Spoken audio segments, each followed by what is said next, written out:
Roland Mumford with Mumford.law.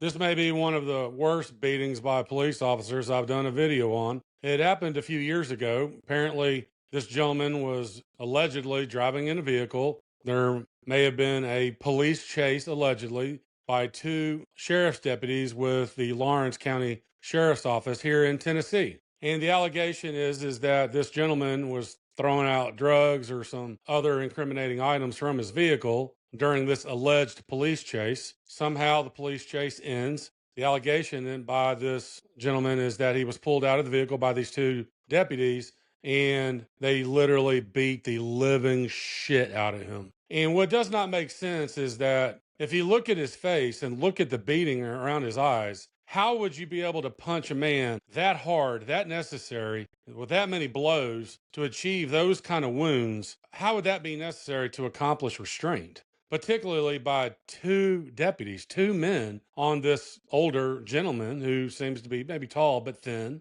not muscular in appearance. I don't know how they can justify that was proper use of force. It's a clear excessive force, in my opinion. Now, I have to use the words alleged here because this was a few years ago. We don't know the allegations, what's true or what's not true. But the general fact pattern that's going to be shown in this news report I'm about to play explains what I just discussed. Well, apparently, after the beating, one of the deputies allegedly took the gentleman's cell phone and then held it up to him and took a photo showing his face and the blood and the swelling for whatever he would have had that quick. Obviously, it became worse when he goes to the hospital, but that the officer took a photo of his face after the beating and then took a photo of apparently some blood that was on the road and then texted it. I don't know if he did it with the gentleman's phone or somehow these photos were texted to an assistant district attorney in Lawrence County. That part's a little bit confusing. It's clear that the deputy allegedly used the gentleman's cell phone to take the pictures of him and this blood on the ground. It's a little bit confusing, but it is clear the allegation is that somehow some photos taken by some cell phone were sent to this assistant district attorney. The allegation is that that assistant district attorney texted these deputies back or communicated with them in some manner and said to delete those photos. And that now has resulted in her termination as a prosecutor by the elected district attorney down there in that part of Tennessee, being Lawrence County. The two deputies are being criminally charged by federal authorities, and their charges are pending in the federal court. This assistant district attorney is facing charges of official misconduct. So I'm going to play the news video to give the full context, and then I'm going to discuss the Tennessee statute on official misconduct and go into that in a little bit of detail. So let's take a look at this video. I'll see you on the other side. Just had information, destroying information, evidence. A police beating and allegations of a cover-up. Did a prosecutor tell two Lawrence County deputies to destroy evidence? That's one of the questions we're asking tonight at 6. Thanks for joining us. I'm Rory Johnston. And I'm Carrie Sharp. News Channel 5 investigates first reported claims that a prosecutor advised deputies to delete cell phone pictures of a man they had just beaten. That was 5 years ago, and the case still has not gone to trial. Investigative reporter Ben Hall is speaking exclusively with the man at the center of the case. Mike Jones was 62 years old and disabled when he was pulled over. He was badly beaten, and now he's waiting for this case to go to trial. Both eye sockets was crushed. The sinus cavity was crushed. My nose.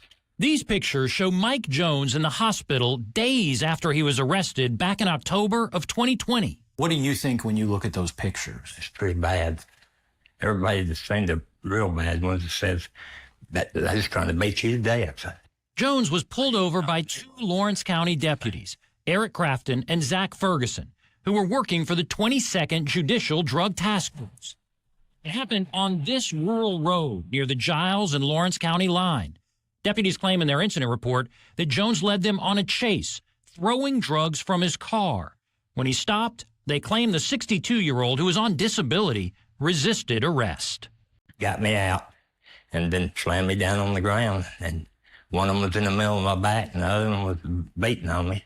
But Jones was really surprised by what happened next. A deputy stood him up and took a picture with his cell phone. That looks like the picture they took of you at the scene. Yeah. Yeah. It is. Yeah, it is. I can see my eyes is already starting to swell. I don't know why he took the picture. He just wiped my face real hard with that rag because it's just covered in blood and snapped my picture with his cell phone. A court filing claimed Deputy Ferguson texted pictures of Jones's injuries and this picture of blood in the road to Assistant District Attorney Emily Crafton, who was in District Attorney Brent Cooper's office. The court filing claimed she saw the pictures and advised Deputy Ferguson to delete the photos. It covered the case up. It covered the investigation of the crimes against Mr. Jones up. Attorney Andrew Nutt represented Jones and told us in 2021 deleting the photos was an attempt to hide the brutal beating. Jones's brother agrees. That was their way of covering their own butt. They were just hiding information, destroying information, evidence. District Attorney Brent Cooper later fired Crafton. She now faces official misconduct charges. The two deputies face federal charges involving excessive use of force and obstruction. Feel pretty disgusted. That's our public servants. A judge dismissed the resisting arrest charge against Jones and all other charges stemming from that traffic stop. But nearly 5 years later, the deputies and the assistant DA still have not gone to trial. Just keeps getting put off. I thought that maybe they're waiting for me to die or something. That's what I thought. Deputies Caperton and Ferguson remain on administrative leave from the Lawrence County Sheriff's Office. Their federal trial has been set 5 different times, but so far it has not happened. They're just trying to give the public time to forget what went on, so they keep postponing it, trying to get out of everybody's mind to cover their own butt. Jim Jones is ready to testify in court if needed. The whole family is tired of delays, still in shock from the brutal beating and bizarre communication between the deputies and an assistant district attorney. I'd like to get it over with, That's something we're still dealing with 5 years later simply because of them. The Lawrence County Sheriff is standing by his deputies, saying they used an appropriate amount of force. However, Emily Crafton's attorney didn't want to comment on her case. He did tell us he thought the officers were over-aggressive. He also said the delays in trial are not Crafton's fault, and she maintains her innocence and wants her day in court.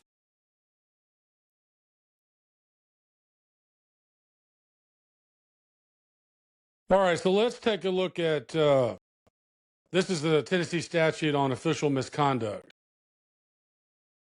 This is TCA 3916-402, official misconduct.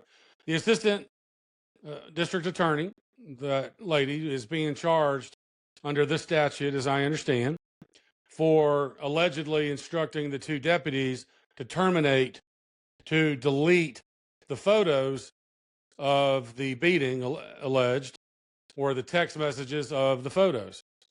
And as this states, a public servant commits an offense who, with intent to obtain a benefit or to harm another, intentionally or knowingly commits an act relating to the public servant's office or employment that constitutes an unauthorized exercise of official power. I would submit that instructing two deputies to delete evidence of misconduct, excessive force, and a number of other charges, battery, aggravated assault, in my opinion, given that that was serious bodily harm, that absolutely would be an unauthorized exercise of official power. If an assistant district attorney told those two deputies to delete those photos or the texts containing the photos, that would absolutely be an unauthorized exercise of official power. The next says, commits an act under color of office or employment that exceeds the public servant's official power. I think you could argue that that would fall under the parameters of that statement as well. Refrains from performing a duty that is imposed by law or that is clearly inherent in the nature of the servant's office or employment. So if it is true that not only if it's as alleged that if she instructed these two deputies to delete the evidence, did she have a duty to report this excessive force as alleged to appropriate authorities? Could that itself be official misconduct by refraining from performing a duty that's imposed by law? I would think that an assistant district attorney would have an obligation to report such a use of force as that. Violates the law relating to the public servant's office or employment. That's so broad that that could apply as well.